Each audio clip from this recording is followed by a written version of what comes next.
Hello, c'est HR, votre chroniqueur. Alors aujourd'hui, ambiance gangster, ambiance rétro.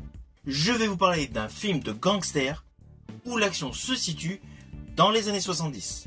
Ce film a pour titre 5 est le numéro parfait. C'est un film franco, belge et italien. Avant d'aller dans les détails, voici l'histoire. Alors l'histoire de ce film est la suivante. Nous retrouvons le personnage Peppino Lo Cicero, interprété dans ce film par Tony Servillo, qui est un ex-tueur à gages de la Camorra. En dehors de cet état de choses, il est fier de son fils qui gravit les échelons du crime organisé.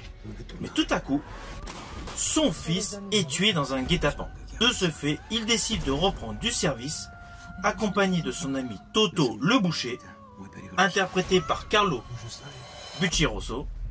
Ainsi, ce binôme de tueurs va déclencher une spirale de violence. Voilà, c'est le pitch de base de ce film. Film qui se déroule dans les années 70 à Naples.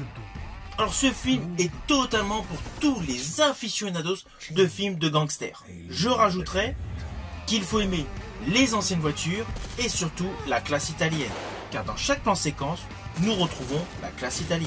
Alors la grosse particularité de ce film, c'est qu'en fait, il s'agit d'une adaptation de BD. Et ce qui est pour moi une excellente plus-value pour ce film, c'est qu'en fait, le créateur de la BD, Igor, est le scénariste de ce film et également le réalisateur de ce film. Selon moi, c'est essentiel pour l'adaptation d'un roman, d'une BD, que le créateur, évidemment dans la mesure du possible, puisse participer à sa version cinématographique. Alors oui, certains pourront dire, le créateur de cette BD et le scénariste de ce film signe ici son premier long métrage. Eh bien, figurez-vous qu'au vu de ce film, on n'a pas du tout l'impression que c'est sa première réalisation.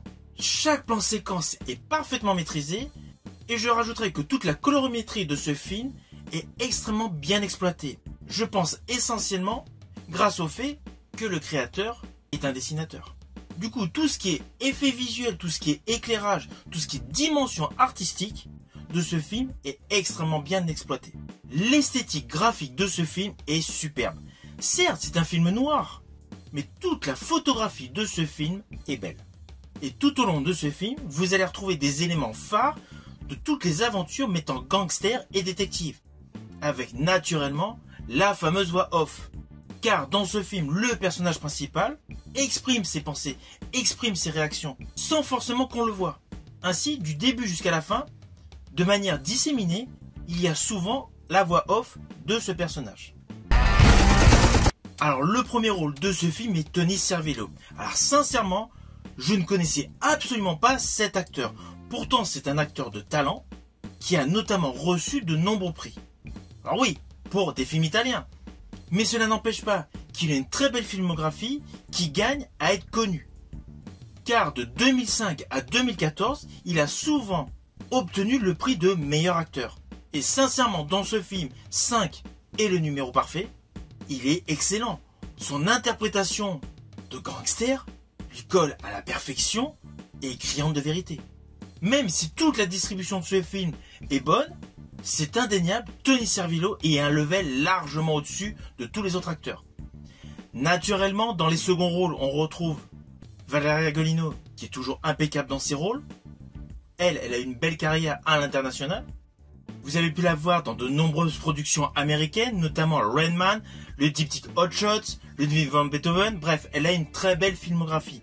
Dans ce film, son rôle est un peu plus fugace, un peu plus restreint qu'à l'accoutumée, mais cela n'empêche pas que son jeu d'actrice, comme d'habitude, est largement correct. Mais selon moi, il est un petit peu étouffé, un petit peu camouflé par la prestation exceptionnelle de Tony Servillo. Car dans le fond, c'est vraiment lui qui porte ce film. Alors ce film est véritablement dans la tradition des films de gangsters, avec notamment un twist totalement fou quelques minutes avant le générique final, avec de surcroît, malgré que ce soit une histoire totalement close, totalement complète, l'envie d'en découvrir plus. Après avoir vu ce film, je me suis dit c'est dommage qu'il n'ait pas un deuxième opus. Une nouvelle aventure dans le même style.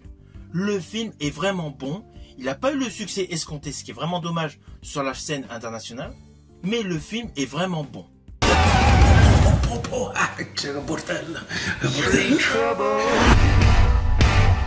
Alors au final, naturellement, c'est un film que je vous invite à découvrir. C'est un film que vous pouvez acquérir par le biais de supports physiques via DVD ou Blu-ray, ou vous pouvez tout simplement le louer sur YouTube. Si ma vidéo vous a plu, n'oubliez pas, petit pouce vers le haut, pense au partage. Quant à moi, je vous dis à bientôt pour une prochaine vidéo.